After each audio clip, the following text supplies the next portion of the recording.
South Korea's economy is the 4th and 11th largest in Asia and the world, respectively.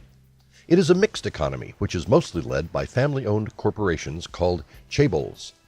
Nonetheless, the control of the chaebol is not likely to last, and it creates the risk of slowing down the revolution of Korean economy into something more beneficial for the future generations. South Korea's economy is the global frontrunner of consumer electronics, mobile broadband, and smartphone. South Korea is acknowledged for its remarkable growth from one of the most deprived countries in the world to a developed, high-earning country in just a small number of generations.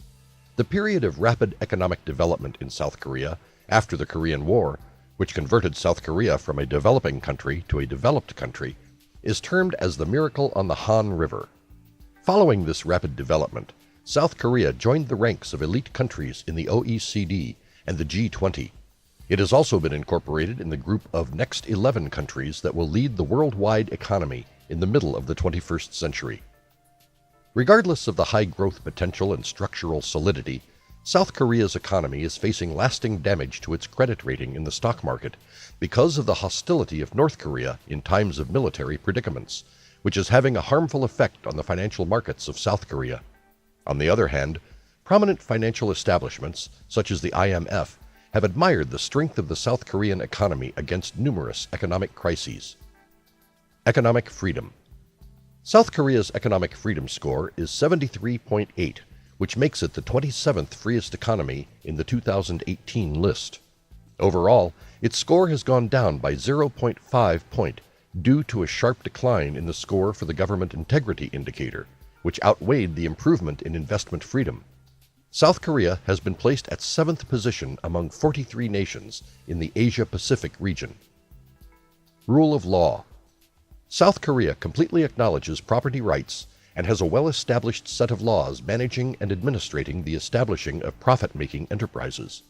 The judiciary system is usually considered an independent establishment, and it safeguards private property rights and interests quite competently.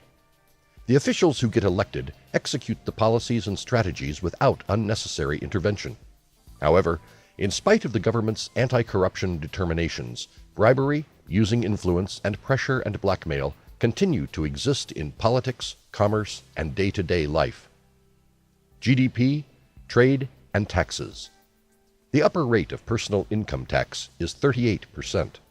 The upper rate of corporate tax is 24.2%.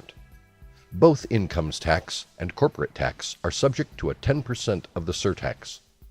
The total tax burden is 25.3% of total domestic proceeds. In the past 3 years, the government expenditures have reached to 32.3% of total GDP. Budget surpluses have shown an average of 0.4% of GDP.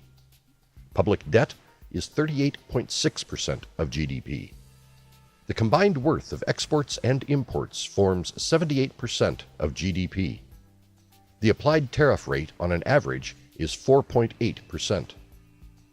Merger and acquisition, M&A.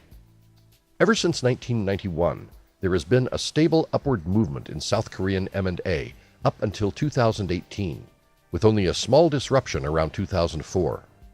From 1991, about 18,300 deals have been announced, summing up to over $941 billion US. Target industries are spread very uniformly, with no industry taking more than 10% of share. The leading 3 target industries are electronics with 9.7%, semiconductors with 9.1%, and metals and mining with 7.7%.